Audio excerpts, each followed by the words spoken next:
Bueno, muy buenas tardes. Este sería el video correspondiente a la recuperación de la clase de ayer, ¿verdad? Lo que vamos a ver hoy sería los efectos impuestos sobre estructuras. Y vamos a empezar por definir los efectos impuestos. Los efectos impuestos son cualquier tipo de solicitación que no esté relacionado a una carga que produzca, digamos, tensiones sobre la estructura, como por ejemplo podría ser una carga distribuida, una carga puntual, etcétera, ¿verdad? Son, digamos, solicitaciones externas que generan tensión a partir de la, la impresión de una tensión sobre la estructura, ¿verdad? Esos son lo que no serían los efectos de impuestos, ¿verdad? Los efectos de impuestos son lo contrario, ¿verdad? Son, digamos, algún tipo de deformación que produce una tensión sin necesariamente requerir la impresión de una carga en sí, ¿verdad? O propiamente dicha, ¿verdad? Como puede ser, por ejemplo, los gradientes de temperatura, los errores de montaje, los asentamientos, etcétera, ¿verdad? Entonces, gradiente de temperatura, ustedes conocen, ¿verdad? Por resistencia de materiales, gradiente de temperatura es un efecto que se produce cuando una pieza a lo largo de sus fibras, ¿verdad? Ya sean las fibras a partir de la superior hasta la inferior, hay una diferencia de temperatura, lo cual genera tensiones internas debido a justamente la diferencia de dilatación que hay o que ocurre en esas dos fibras, ¿verdad? Los siguientes son errores de montaje que, como sabemos, por lo general son eh, pequeñas deficiencias a la hora del ensamblaje de la estructura o en el posicionamiento de las piezas que generan tensiones del tipo axial, por ejemplo, o que eh, generalmente, como, no sé, una pieza se hizo más corta de lo que debería haber sido, generalmente a veces eso se traduce en, qué sé yo, que se levante un nodo, etcétera, ¿verdad? Y lo otro que vamos a ver son los asentamientos, ¿verdad? ¿Qué son los asentamientos? El asentamiento se refiere justamente al asentamiento que se produce en los apoyos, digamos, sobre suelo, ¿verdad? Porque sabemos, o mejor dicho, van a ver en geotecnia, ¿verdad? Que el suelo es un material que tiene varias, varias fases conviviendo dentro de sí, ¿verdad? Porque el suelo son los granos de suelo entre los espacios infinitesimales que hay entre los granos, ¿verdad? Dependiendo de qué tan finos sean los granos, si es arena, si es arcilla, etcétera, ¿verdad? Hay más o menos espacio, pero generalmente esos huecos o espacios se rellenan con agua y aire, ¿verdad? Y cuando, por ejemplo, tenemos un apoyo de un edificio, como puede ser una zapata o un pilote, ¿verdad? Que se apoya sobre el suelo, esa impresión de fuerza lo que hace es, digamos, produce que el agua y el aire que está contenida entre las partículas del suelo se dispersen y por lo general eso hace que haya una diferencia de volumen en un cierto bloque de suelo y evidentemente como hay menos volumen porque el agua y el aire se dispersan, el volumen disminuye, entonces la pieza que está sobre el suelo tiende a desplazarse debido a esa diferencia de volumen que experimenta el suelo, ¿verdad? Eso sería el asentamiento. En pocas palabras, sería el descenso de un apoyo que está imprimiendo fuerza sobre el suelo, ¿verdad?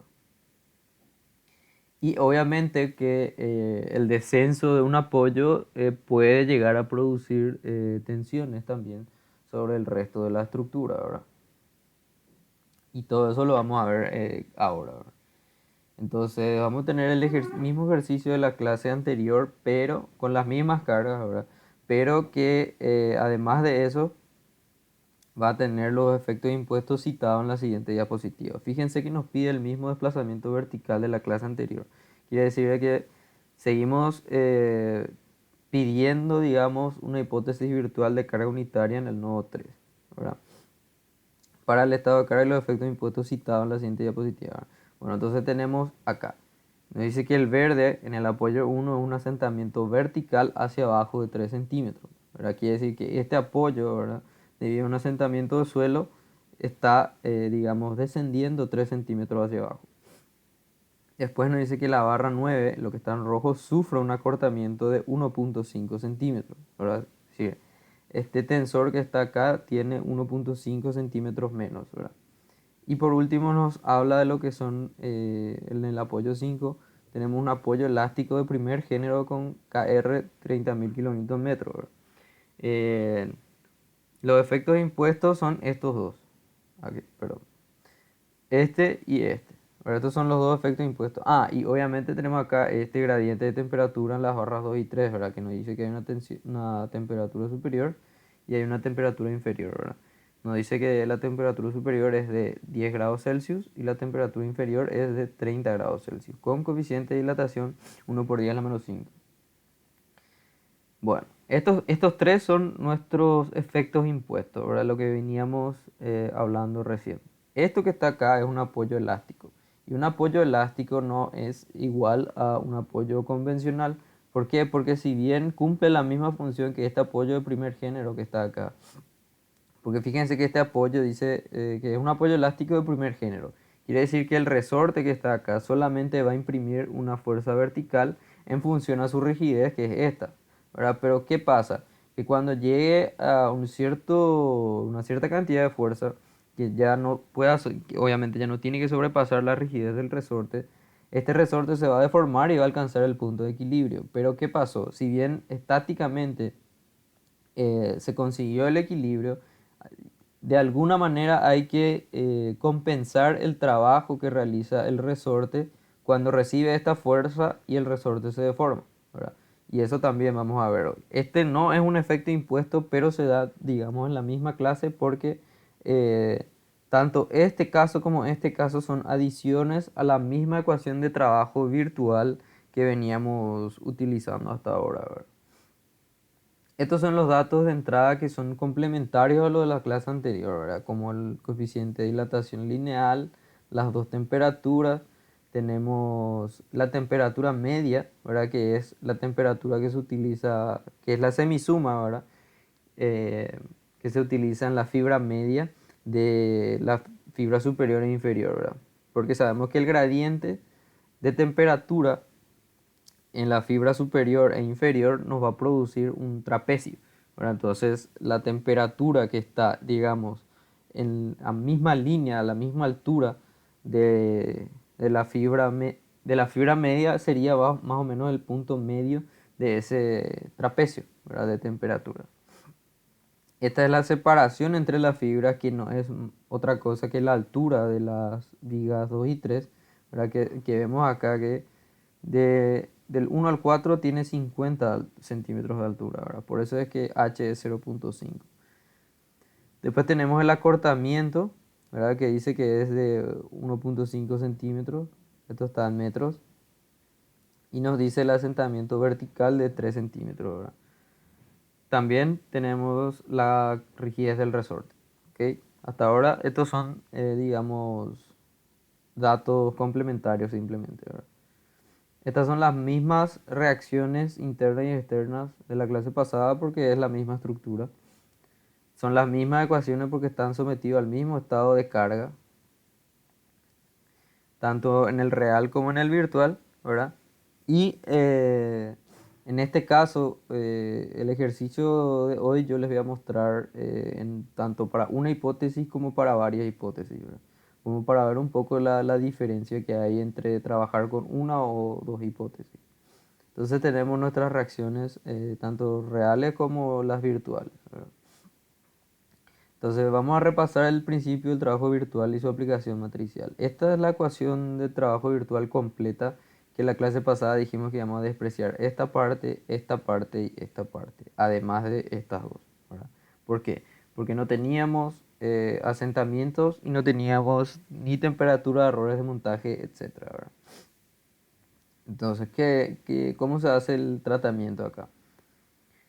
Esto al final, la P virtual queda como 1, entonces queda simplemente el desplazamiento R en el Scilab, ¿verdad? Esto que está acá es la multiplicación de la reacción virtual en el apoyo que sufre el asentamiento por el asentamiento. Y después tenemos una reacción horizontal por el asentamiento horizontal. Eso en el caso de que el asentamiento, o sea, que el apoyo que sufre asentamiento se descienda o se desplace ¿verdad? Tanto vertical como horizontalmente, ¿verdad? También puede darse el caso de que haya un asentamiento angular, ¿verdad? En el caso de un empotramiento, por ejemplo, se puede deformar de tal manera que el empotramiento está rotando, ¿verdad? Entonces, en ese caso lo que hay que hacer es multiplicar la reacción virtual de momento por el giro de asentamiento, digamos, ¿verdad? Después tenemos lo que sería la parte ya de que es trabajo interno, ¿verdad? ¿Y por qué esto es trabajo externo? Porque el- la reacción virtual es la que realmente se utiliza como trabajo externo porque nosotros estamos reemplazando el estado de carga original por un sistema virtual, ¿verdad? Entonces el estado de carga externo es la reacción virtual para el caso de la ecuación del principio de trabajo virtual, ¿verdad? Ahora, el trabajo interno son las reacciones, ¿verdad? Y, reacciones internas me refiero, ¿verdad? Esfuerzos internos. Entonces, ahí se van a producir de acuerdo a, obviamente, las reacciones internas que se van a producir tanto por el estado virtual como por el estado real de cargas, ¿verdad? Y la temperatura, ¿verdad? Esto sería lo que vendría a ser el efecto de dilatación axial que se produce sobre la estructura por el gradiente, ¿verdad? Sería la temperatura media menos la temperatura ambiente por el coeficiente de dilatación. Esto ya vendría a ser digamos, el efecto axial que produce el gradiente sobre la fibra media por evidentemente la normal virtual, ¿verdad? Porque recuerden que es una combinación entre el estado real de cargas y el estado virtual, ¿verdad? Entonces lo que ocurre en el estado real para la temperatura en el axial es esto, por la normal virtual. Y esto se refiere a todas las barras que están sometidas a un gradiente de temperatura. Esto sería el efecto de momento ficticio, ¿verdad? Que vendría a ser efecto de momento por gradiente de temperatura, que es el coeficiente de dilatación, por, digamos, la diferencia entre temperatura de la fibra superior y la fibra inferior, ¿verdad? Dividido la altura del trapecio de temperatura, ¿verdad? Por, evidentemente, como esto es lo que ocurre en el efecto o la parte real de carga, hay que multiplicarlo por su contraparte virtual, ¿verdad? Entonces, esto es lo correspondiente a la temperatura, ¿verdad? Lo siguiente es lo que ya vimos la clase pasada, que es la combinación del estado real, ¿verdad? Por el estado virtual dividido la rigidez que corresponde al axial y a la flexión, ¿verdad? Dependiendo de si estoy combinando axial o flexión, respectivamente, ¿verdad? Y lo siguiente es interpretar cómo se corrige o cómo se añade, mejor dicho, el trabajo que produce nuestro apoyo elástico dentro de esta ecuación. Porque si bien saben, esta es una ecuación que lo que trata es de igualar los trabajos. Entonces, ese resorte que se está deformando cuando se le imprime carga paralela a esa deformación, sí o sí va a producir trabajo dentro del sistema. ¿Y cómo se traduce eso? Con esta ecuación. Fíjense que la idea es la misma, la diferencia es la nomenclatura que se utiliza, ¿verdad? Acá de vuelta hacemos una integral que podríamos ver si vemos, por ejemplo, esta integral que está acá. Esta sería una integral que lo que está haciendo es combinar el estado real de una barra en su normal real por una normal virtual dividido la rigidez de la barra, ¿verdad? Esto es una barra que va de 0 a S, donde S es la longitud de la barra en este caso. Obviamente que sabemos que esta combinación se hace para la cantidad de barras que haya. Pero ¿qué pasa en este caso del resorte? Si nosotros vemos ese resorte como por ejemplo un tensor, porque el resorte en este caso es de primer género, entonces solamente va a producir deformación con rigidez en la misma dirección del resorte. Nosotros podemos ver eso como un tensor, entonces la normal real va a ser evidentemente la reacción real sobre ese resorte y la normal virtual va a ser la reacción virtual que produce ese resorte porque como les digo, estamos asumiendo que un apoyo, nuestro apoyo es un tensor que está, digamos, anclado de cierta manera al suelo, ¿verdad? Entonces esta sería la forma análoga de ver. Y obviamente que como lo estamos viendo acá, esto es dividido la rigidez de la barra, que para el caso del resorte ya tiene su propia rigidez, ¿verdad? Entonces eso sería, digamos, la analogía. Y esto es completamente compatible dimensionalmente si el resorte es de segundo género, donde obviamente va a tener un resorte vertical y un resorte horizontal, ¿verdad? Entonces esta ecuación se divide en dos porque para cada dirección va a haber una normal, ¿verdad? Real y una normal virtual. Y también para el caso de que tengamos, por ejemplo, un resorte de momento flector, ¿verdad? Lo único que cambia es que su rigidez, en vez de ser de kilonewton metro, es de kilonewton sobre radian, ¿verdad? Pero se utiliza exactamente la misma fórmula. Entonces siempre va a ser la reacción real por la reacción virtual dividido la rigidez del resorte para el caso de corrección de nuestro trabajo del resorte a la ecuación de principio de trabajo virtual.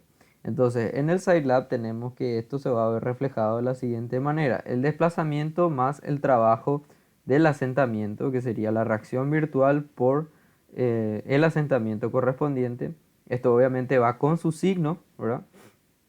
Más V traspuesta, que sería la matriz de esfuerzos virtuales, por Q sub 0, que vendría a ser justamente el recuento de todo esto que está acá. Todos los efectos impuestos van a entrar dentro de lo que sería la matriz Q sub 0. Nosotros no vamos a trabajar más con la integral de esta, sino que la vamos a cargar completamente en una matriz, así mismo como hacemos con la Q sub 0 y con la B. Esto vamos a ver cómo se carga después, ¿verdad? Acá termina la integral, ¿verdad? Porque la clase pasada nuestra integral era solamente b por d por q sub 0 por l, ¿verdad? En este caso se añade este término o este sumando, ¿verdad? Más el trabajo del resorte, que es lo que acabamos de ver. Bueno, entonces, como el estado de carga es igual, tanto en el estado virtual como en el estado real de carga, las matrices Q sub 0 y B van a ser idénticas porque vamos a hacer los cortes en la estructura y nos van a salir las mismas ecuaciones de normal y de momento flector, ¿verdad? Porque no cambia nuestro estado de carga. Entonces lo que vamos a ver ahora es cómo cargar esos efectos impuestos en la matriz Q sub 0 minúscula, ¿verdad? Y cómo se ve el tema del trabajo del asentamiento y los resortes, ¿verdad? Pasado eso, ahí les voy a mostrar, porque esto está resuelto en una sola hipótesis, les voy a mostrar cómo se vería el Scilab en el caso de que resolvemos para varias hipótesis de carga, ¿verdad? Entonces, esta sería ya la parte de la matriz Q sub 0. Se inicializa de la misma manera que se inicializa la Q sub 0 mayúscula y la B mayúscula. Esta también es una matriz lista, es decir, de que es una matriz que dentro de sus componentes alberga varias matrices y tiene las mismas dimensiones que la Q sub 0 y la B. ¿Por qué? Porque tiene que haber tantas filas o tantas matrices dentro de matrices como barras haya, como hipótesis haya, y obviamente para el caso de la normal y para el caso del momento flector. ¿Por qué? Porque, por ejemplo, como se ve en el caso de la temperatura tiene un efecto axial y tiene un efecto de momento flector. Entonces, vamos a suponer que tenemos este Q sub 0, ¿verdad? Para el caso de la temperatura, la fórmula que vamos a usar es, en el efecto axial, que sería la componente 1, vamos a cargar el coeficiente de dilatación por la temperatura media, ¿verdad? Porque en este caso no nos está dando ningún dato de temperatura ambiente. Si esto fuera temperatura ambiente, evidentemente que tenemos que restarlo a la temperatura media, ¿verdad? Esto ya es el resultado de la integral que vimos acá, ¿verdad? Por eso se carga directamente así. Si es porque estamos cargando ya el valor de la integral dentro de una matriz. No estamos haciendo más el desarrollo de la integral. Esto ya es el valor final post integral, ¿verdad? Lo mismo para este caso. Y en esta matriz Q sub 0 recuerden que solamente hay que cargar la parte del efecto, eh, del efecto real. Como se ve acá, le había explicado que hasta esta parte era la parte real por la normal virtual y hasta esta parte era el momento ficticio, ¿verdad? Real por el momento flector virtual. Pero NB, que es la normal virtual, y MB, que es el momento virtual, ya entran dentro de esta matriz que está acá. Entonces no es necesario que yo a este valor le multiplique la normal y a este le multiplique el momento virtual. Solamente estos dos datos son necesarios. Y si alguien está interesado, digamos, en por qué salen estos valores, ¿verdad? Lo único que hay que hacer es hacer el desarrollo de esa integral, ¿verdad? Supongamos que tratamos esto acá, ¿verdad? Y tenemos, por ejemplo, solamente vamos a integrar esto, evidentemente que estos son ya datos conocidos, salen de la integral y estoy integrando un valor unitario que obviamente va a ser x sobre 2, ¿verdad? Entonces por eso es que quedaría así. Pero para un mayor, digamos, para tener realmente presente cómo llegamos a esta fórmula, lo único que tienen que hacer es el desarrollo de esa integral, ¿ok? Entonces, tenemos esto, ¿verdad? Y este es un dato que se va a repetir. Digamos, estas dos componentes tiene que haber para cada cantidad, para cada barra que esté sometida a gradiente de temperatura. Y estas son, en este caso, ¿verdad? Las barras 1 y 2. No, no eran las 2 y la 3, ¿verdad? Porque son las que estaban en el medio. La 2 y la 3 son las que están sometidas a gradiente de temperatura. Entonces, para la barra 2 yo tengo que tener un Q sub 0 minúscula axial y tengo que tener un Q sub 0 minúscula de flexión. Idem para la barra 3. ¿Está bien? Entonces vamos a ver eso. Acá ya está definida la matriz Q sub 0. Siempre la definimos como una matriz de ceros para simplemente cargar los datos que sean necesarios, ¿verdad? Y el otro caso que tenemos acá es evidentemente el caso de error de montaje, ¿verdad? Que es simplemente como es un... El error de montaje siempre es una deformación del tipo axial, porque es un acortamiento o un estiramiento de una barra, solamente produce efectos axiales, ¿verdad?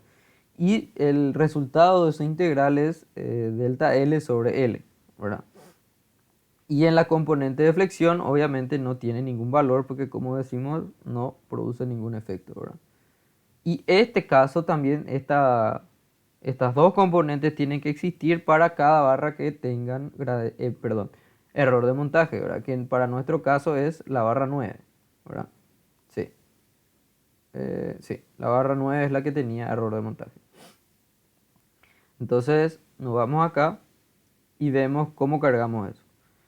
La Q sub 0, como son efectos de deformaciones, no tienen una superposición de efectos, que era lo que hacíamos para la Q sub 0 y la B, donde se cargaba primero el efecto de las reacciones externas o de la estructura y después le superponíamos los efectos de las cargas. Esto no es así, ya que directamente no producen ningún tipo de reacción externa porque estamos hablando de estructuras isostáticas, ¿verdad? Entonces, tenemos acá Q sub 0, indicamos que es la barra 2, ¿verdad? Para cargar el gradiente de temperatura en la barra 2 y 3. Indicamos que es barra 2, le decimos que es la hipótesis 1 porque estamos resolviendo una sola hipótesis. Componente 1, ¿verdad? Para indicar de que, perdón, componente 1 para indicar de que es la axial y cargo este dato, ¿verdad? Acá. Lo siguiente es Q sub 0, indico barra 2, también indico hipótesis 1, componente 2 para indicar que es la flexión y cargo este dato. ¿Ok? Idem para barra 3. En la barra 9 habíamos dicho que hay que cargar el acortamiento, entonces solamente yo necesito la componente 1 del acortamiento, ¿verdad? Como este acortamiento no tenía signo, esto es importante que se tiene que cargar ya con el signo. Como dice que es un acortamiento, yo le cargo con signo negativo y le divido entre la longitud de la barra que corresponde, ¿verdad? Componente 1 habíamos dicho porque solamente es axial y la componente 2 directamente ya no se carga porque la Q sub 0 está definida como una matriz de 0. Lo siguiente es ya calcular el desplazamiento, ¿verdad? Entonces vamos a resolver ya esta integral, ¿verdad? Viene acá, resolvemos la integral. Pero ¿qué pasa? Esta integral acá, la fórmula no tiene contemplada ningún tipo de corrección de trabajo producida por el resorte. Esto solamente tiene en cuenta como si fuera que los desplazamientos, perdón, si fuera que los apoyos son fijos, no son apoyos elásticos. Entonces vamos a hacer la corrección acá. En una fila inferior, saliendo de este ciclo for, ahora se abren otros dos for. Uno que va de 1 hasta el número de hipótesis virtuales y otro que va hasta el número de hipótesis reales, ¿verdad? ¿Y por qué? Porque recuerden que R sub 0 es ya el valor del desplazamiento que estoy calculando, ¿verdad? Que es este que está acá. Entonces la i, que es la integral de esa función que está definida ahí, es todo esto. Más el trabajo del resorte, ¿verdad? Más el trabajo del asentamiento. Y como pueden ver, nosotros vamos a ir resolviendo por parte. Vamos a resolver toda la integral primero, después le vamos a sumar el trabajo del resorte y cuando ya le sumamos en este lado de la ecuación, ahí vamos a sumar el trabajo del asentamiento y ese valor final recién va a ser nuestro desplazamiento. Entonces ya calculamos con la integral producida por las cargas externas. Ahora tengo que corregir el resorte. ¿Y cómo hago eso? Con este ciclo for lo que se hace es, por ejemplo, el apoyo 3, ¿verdad? O la reacción 3 en realidad era nuestro apoyo elástico, X sub 3. Entonces, ¿qué pasa? Dijimos que la corrección de efecto de resorte era la reacción real por la reacción virtual dividido KR, ¿verdad? Entonces, tenemos X sub 0,3 por columna en este caso, ¿verdad? Que es la hipótesis real por X sub 0,3 por fila, ¿verdad? Que vendría a ser la hipótesis virtual. ¿Qué es lo que está haciendo acá? En este caso es sencillo porque tenemos una hipótesis real y una hipótesis virtual. Pero si esto se separase en varias hipótesis, ¿qué va a pasar? Va a haber una reacción para una carga real, por ejemplo, la carga distribuida, y va a haber otra reacción para, digamos, el efecto de la carga puntual, ¿verdad? Que tenemos acá. Eh, esta que está. Si hacemos el caso más, digamos, extenso, donde vamos a dividir todos los efectos en una sola hipótesis, vamos a tener, por ejemplo, la P sub 0, que va a ser una hipótesis, la P, otra segunda hipótesis, más cada una de los efectos impuestos son 5 hipótesis en total. Entonces, ¿qué pasa? Que van a haber 5 reacciones X sub 3, con la diferencia de que sabemos de que este y la gradiente de temperatura no me van a producir ninguna reacción. Pero siempre hay que corregir según la hipótesis que le corresponde, porque cada hipótesis real se va a combinar con el mismo estado virtual. Entonces yo voy a tener que hacer esta integral 5 veces, ¿verdad? Para corregir las 5 reacciones con cada una de las reacciones virtuales y reales que hay. ¿Qué pasa? ¿Por qué hacemos una sola vez? Porque como estamos considerando todo en una sola hipótesis, la reacción final es la suma de todas las reacciones porque, digamos, se cumple aún la superposición de efectos, ¿verdad? Entonces, por eso es que tiene este ciclo for que lo que hace es ir recorriendo hipótesis por hipótesis para ir corrigiendo según corresponda, ¿verdad? Dividido cada el resorte, asumiendo que esto es fijo, ¿verdad? En este caso. Si no es fijo, hay que agregar un ciclo for más para ir recorriendo cada uno de los resortes, ¿verdad? Entonces hasta acá ya está corregido el valor de R sub 0 que vendría a ser el desplazamiento y ya se corrigió el efecto del trabajo que produce el resorte, ¿verdad?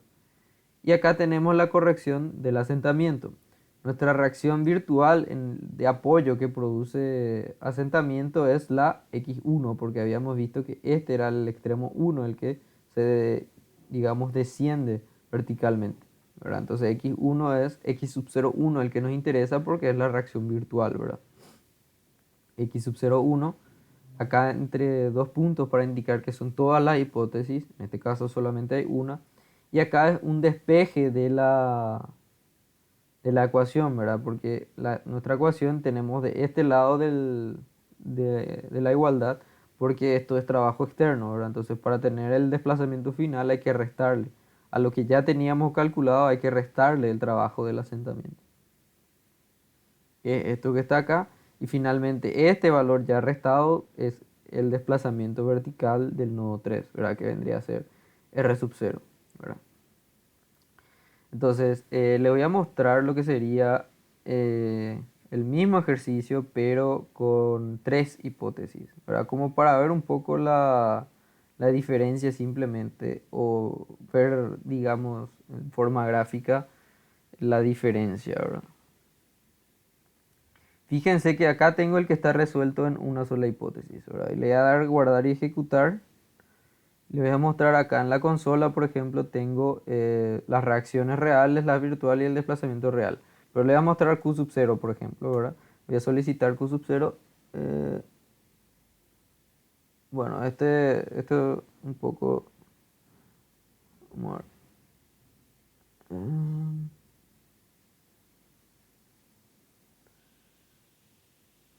Este, en realidad R sub 0 es lo que les quiero mostrar.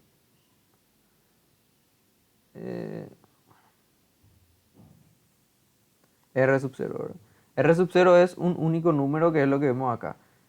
¿Qué pasa cuando tenemos, por ejemplo, el de las tres hipótesis? Acá, ejecutar. Bueno, como acá ya vemos, ¿verdad? Tenemos número de hipótesis reales o de estados reales 3, dice. Quiere decir de que consideramos carga externa, hipótesis real 1.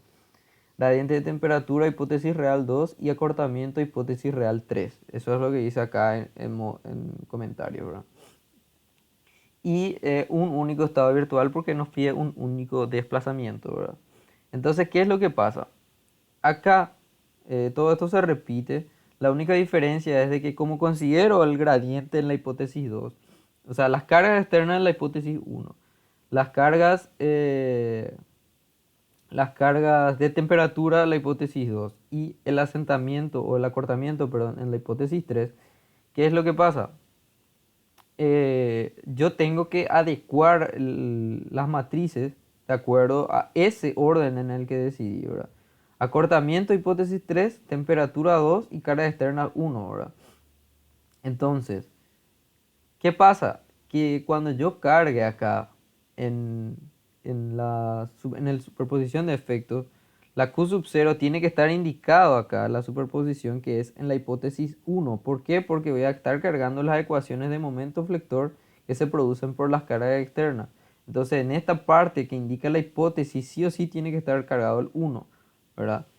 Y me van a decir que a lo mejor no se puede lograr los otros. Sí, es cierto que no se puede, pero es importante que aparezca este uno acá porque si no se cargan en todas las hipótesis este valor, ¿verdad? Entonces siempre hay que especificar la hipótesis en la cual se va a añadir algo, ¿verdad? Y acá en la Q sub 0 vemos que el gradiente de temperatura era la hipótesis 2. Entonces acá en este número que es el que indica la hipótesis, porque fíjense acá, la Q sub 0 es el primer paréntesis indica la barra y el segundo paréntesis indica la hipótesis.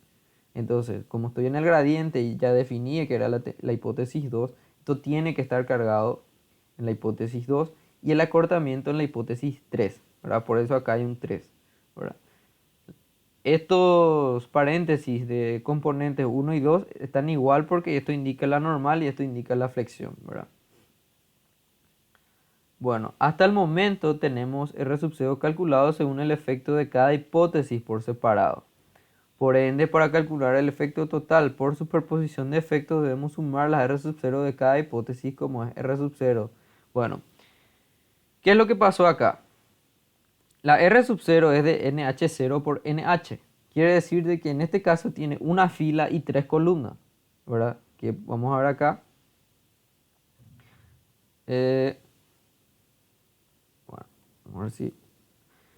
Tiene una fila y tres columnas. Quiere decir de que R sub 0, este es el desplazamiento que se produce por las cargas externas.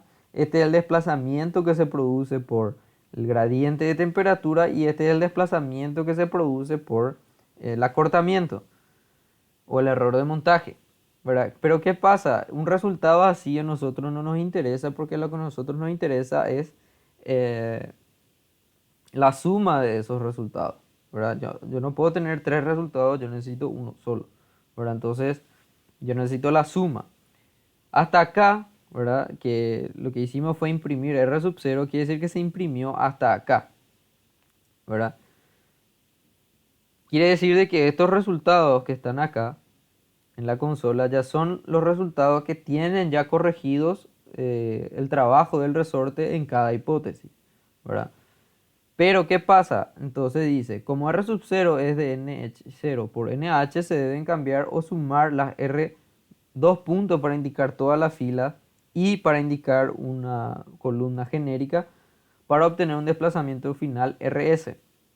Entonces, hay que sumar la R, dos puntos que son todas las filas, uno más para indicar que sea la primera hipótesis, porque NH, recuerden, R sub 0 es NH0 por NH. Entonces, cuando coloco este número como 1, estoy indicando que sean cargas externas, más R0, dos puntos, 2 para indicar que sea efecto de temperatura, y R sub 0, dos puntos, 3 para indicar que sea el acortamiento.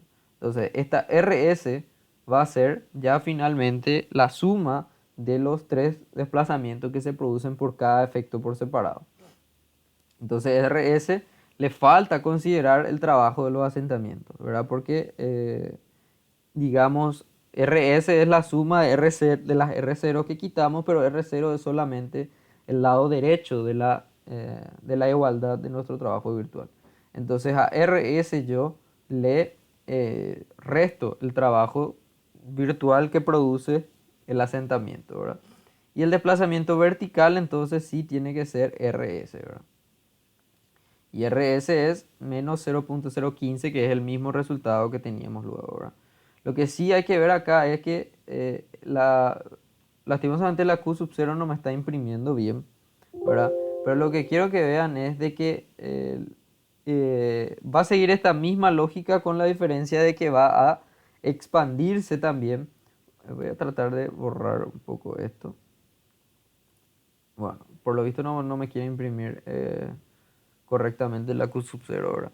Pero la Q sub 0 en el caso anterior va a tener simplemente una columna por barra y por hipótesis, porque solamente tenemos una sola hipótesis real, que son todas las hipótesis en una sola. Para este segundo caso, ¿verdad? Que es el efecto de impuesto con tres hipótesis, la Q sub 0, así como la R0, va a tener tres columnas para indicar la Q sub 0 para cada efecto de carga. Lo mismo ocurre con la Q sub 0 mayúscula y con la B. ¿Por qué? Porque tanto la Q sub 0 como la B también están cargadas con barra hipótesis. Quiere decir de que va a haber cantidad de matrices como barras e hipótesis haya, ¿verdad? Obviamente que sabemos que la Q sub 0, tanto la Q sub 0 como la B, en las hipótesis 2 y 3, que en este caso son la temperatura y el acortamiento, no van a tener, digamos, ningún tipo de adición, porque sabemos que esos efectos impuestos, como estamos trabajando en una estructura isostática, no producen ningún efecto, ¿verdad? Bueno, sería simplemente eso lo que es lo que hubiera sido la clase, ¿verdad? Ayer. Y cualquier consulta, estamos a las órdenes en los medios correspondientes. Buenas tardes.